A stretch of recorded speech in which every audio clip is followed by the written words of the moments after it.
Etika batuk adalah seperangkat aturan atau norma perilaku yang mengatur cara seseorang berperilaku saat batuk, terutama di tempat umum, untuk mencegah penyebaran penyakit dan menjaga kesehatan orang lain.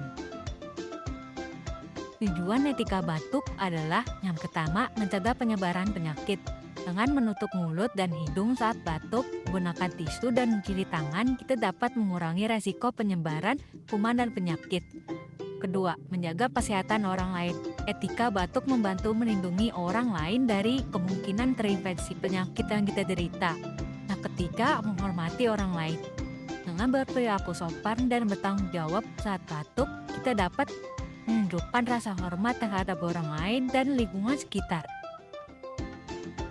Berikut beberapa poin utama etika batuk. Yang pertama, tutup mulut dan hidung. Gunakan tisu atau siku bagian dalam saat batuk. Jangan tahan panjang. Ini membantu mencegah penyebaran kuman. Yang kedua, gunakan masker.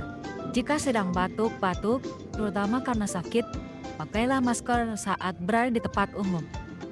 Yang ketiga, buang tisu bekas dengan benar. Segera buang tisu ke tempat sampah tertutup setelah digunakan. Yang keempat, cuci tangan. Setelah batuk, bersin atau menyentuh wajah, cuci tangan dengan sabun atau gunakan hand sanitizer. Yang kelima, jaga jarak. Jika sedang batuk, usahakan menjaga jarak dari orang lain, terutama di ruang tertutup. Yang keenam, jangan batuk ke arah orang.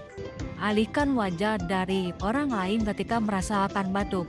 Yang ketujuh, perhatikan frekuensi batuk. Jika batuk terus-menerus, baiknya periksa ke dokter, terutama bila berlangsung lebih dari seminggu atau disertai gejala lain. Dengan demikian, etika batuk berperan penting dalam menjaga kesehatan dan keselamatan bersama.